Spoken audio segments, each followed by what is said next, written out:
Welcome to Uniquely Zebras. My name is Kelly. I'm going to do an update on my daughter's health, Savannah. She's 12 years old and has Ehlers Danlos Syndrome type 3, hypermobility. Also, please subscribe to this channel so then you get notifications when I upload videos. Also, go to our Facebook and we have a Uniquely Zebras Facebook page that you can kind of follow more up to date right then and there live things. But please subscribe so you can just get automatic notifications for when I upload videos.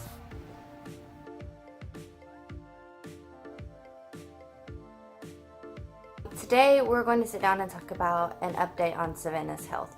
If you see me looking down, I have notes from her last doctor's appointment in Ohio that they gave me that I'm just kind of referring to.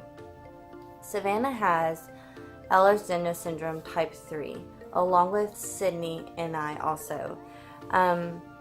Savannah's currently having to be seen. We live in Tennessee. She is being seen in Cincinnati for multiple reasons, but primarily because here in Tennessee they are not as familiar with EDS as obviously Cincinnati is, being that Cincinnati is the top connective tissue clinic in the nation. So this last week we were seen for the third time up in Ohio, and this time was her first appointment with rheumatology. Rheumatology is the doctor who oversees EDS patients in Cincinnati. We were sent to her because there was back and forth questioning here in Tennessee on whether or not Savannah truly has EDS or not. We had one doctor who was saying, yes, she has it. And then we were having another doctor that was saying, she has hypermobility, but I don't know that she actually has EDS. So when we went to Cincinnati, originally for GI, they wanted her seen by rheumatology for kind of the final diagnosis, yes or no, does she have it? And yes, Savannah does have it. I'm going to read the assessment that she typed up for Savannah on her diagnosis per se. She said, Savannah does fit criteria for Ehlers Danlos Syndrome, hypermobility type 3. The diagnosis was made on the basis of the Baton score of 8 out of 9, where a score of 5 or greater is consistent with generalized hypermobility. So the largest number that she could have gotten was a 9 out of 9, and Savannah scored an 8 out of 9.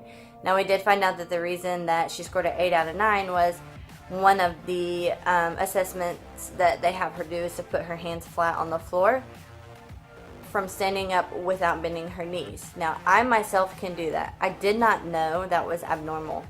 Savannah, on the other hand, could not. She is hypermobile in her hips, but due to her hamstrings being so tight, that is the reason she can't do it. Her hamstrings are tight because they are working overtime, I guess you would say, in trying to support her hips and knees because of the hypermobility. Savannah does have increased flexibility in many of her joints, and this can cause pain.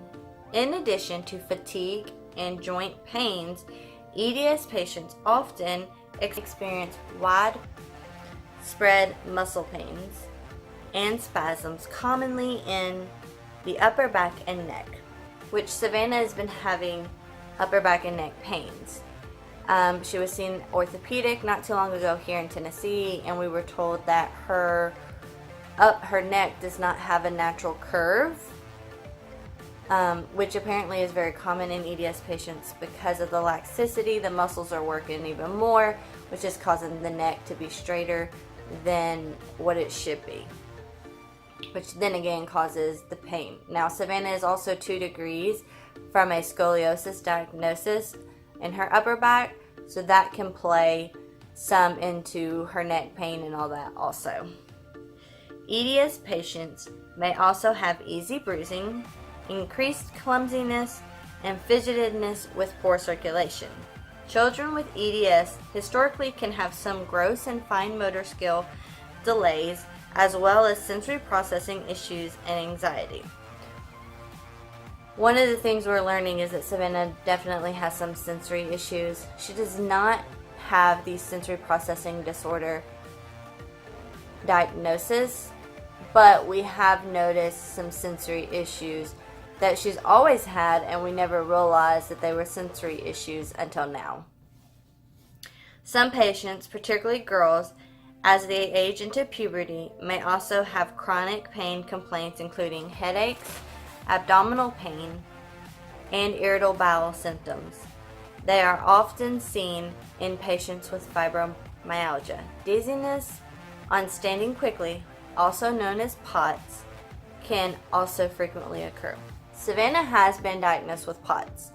Now, POTS is postural orthostatic tachycardia syndrome. Savannah never had this issue until we had the malnourishment issue, and that's when we discovered that she had what's called POTS. What that means is when she stands up really quickly from lying down or sitting, she gets really dizzy and is at high risk for passing out because her blood pressure drops, but her heart rate shoots up. And her cardiologist here in Tennessee truly felt like the POTS is caused from the malnourishment that she has and the lack of nutrients. It has gotten a lot better since being on the NG feeding tube, but she still has it. So now that we're back home, now that we have the official, yes, Savannah has EDS diagnosis because of everything here at home, she will have to have an echo of her heart done that she'll have to have done yearly. Because of the EDS, it can affect the heart. And so that is kind of where we were left as far as the rheumatologist. Now, because we lived so far away, the rheumatologist asked us to stay the night to be seen by their physical therapy there, and that's what we did.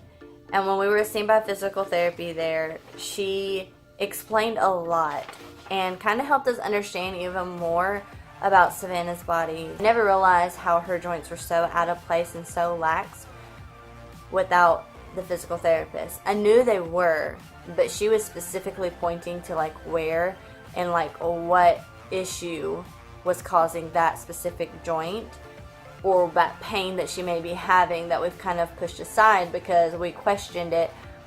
But in the long run, she really is having that pain, and it's because of joint issues. They sized her for inserts for her shoes to help her stand because Savannah has something called flexible flat foot.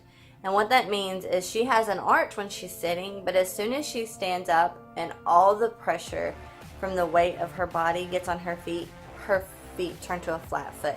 Her toes spread out very wide, her foot goes completely flat.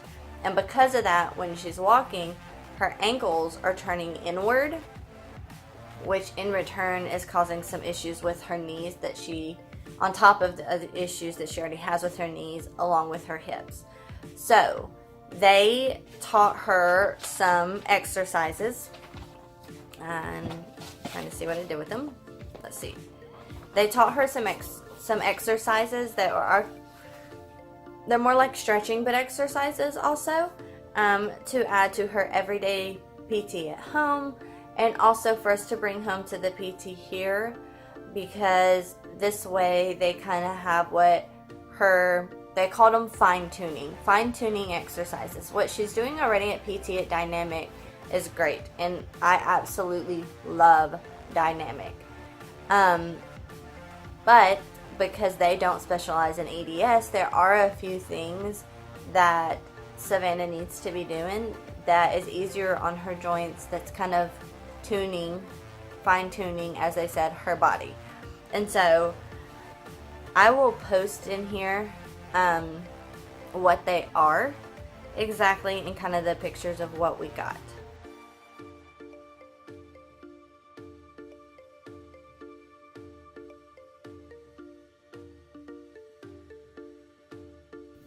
So the other thing we received while there was a letter to the school.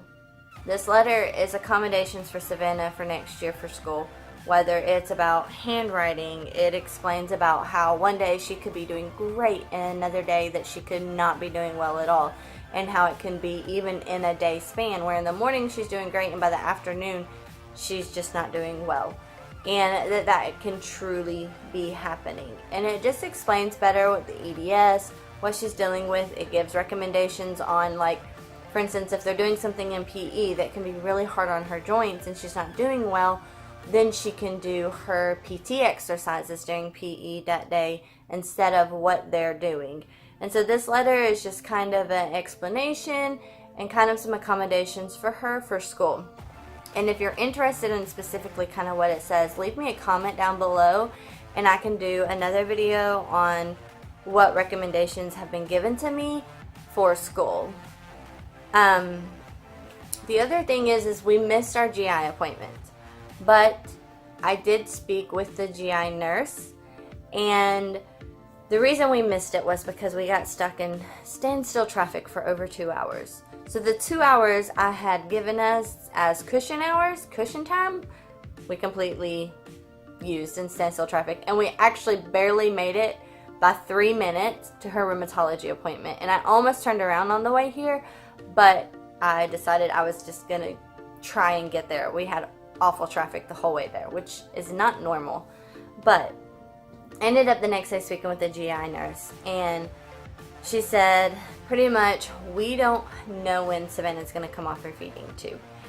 Vanna is doing great on her feeding tube. She has an NG feeding tube, which is a nasal gastric feeding tube. I'll insert a picture right here.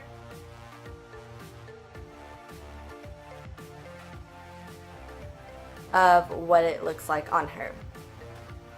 But Savannah has the NG feeding tube, and although we're getting fluids and nutrition in, the last couple of weeks to a month kind of been hit or miss on either her, for whatever reason, not receiving the nutrition. Whether it is that her body is kind of rejecting it and it's not taking it in, whether it is we're traveling and I don't want her to get sick while we're traveling, multiple things. But she is dropping weight. She was doing great gaining weight, and now she's dropping weight. So with that, we know that she's nowhere near ready to come off the feeding tube. And as much as I really wanted her to start school this year without it, her best bet and what's best for her is to still be on it. And so we're trying to kind of figure out a regiment for her for school, where she's not hooked up all day long. And so that is something we're kind of trying to figure out. With that said, she's still going to be on the feeding tube. Her body is not doing well when it's missing the feeds. It's showing very quickly, especially this week. She's kind of reverted back a lot to just not doing well, being very emotional, being very weak. She fell today. Multiple things that are showing she's not ready to come off her feeds. So with that said, we don't know when she's going to come off of them. And so that's kind of where we are with that. We also don't know why her GI tract, her colon, is still not working properly. So there's lots of questions to things that we are still trying to figure out. And we're not really sure where we're going to go from here. But with that said, she is getting her best treatment there. And there are some plans to try some different things to try and have her a better quality of life right now. Besides, feeling like crud, in and out of the hospital. We are pretty much on monthly visits right now up to Cincinnati. We might have to have routine clean-outs in the hospital. There are things that we are still up in the air with, trying to learn and figure out. And I have lots of faith that we will. And so does her doctors. We have absolutely loved Cincinnati. We have always had great progress when we go. I know a lot still seems up in the air, and it is, but there is so much more stuff that's going on that's great that it's worth the drive. And it's worth going to see doctors and people who understand Ehlers Danlos Syndrome, understand and help me understand. There are still so many questions that I have that they always have an answer for. The rheumatologist was very hopeful for Savannah and told Savannah that she could live a perfectly normal life, that she could be a normal active child. Now, yes, when it comes to activity, she has to take little breaks. And that's not like half the day break or whatever. Like sometimes she might have to take more breaks than other kids and take and breathe and take a drink and stay hydrated and whatnot. There are little things that we have to change that is not maybe like a regular child, but Savannah can still live a perfectly normal life with this. Right now we're just in the beginning of learning how to treat her. We are in the very beginning stages of learning what the treatment is for her, learning what her body needs. And within a year, I have hope and faith that we're going to have a great plan and she's going to be doing so much better. And we won't be this back and forth, and we'll know what her body needs. And that's just kind of where we are. We're learning about Savannah's body. We're learning what her body needs, what her body can take. Every person with Ehlers Danlos Syndrome is different. Just like every person with any diagnosis is different. And so it's a matter of just learning what works for her.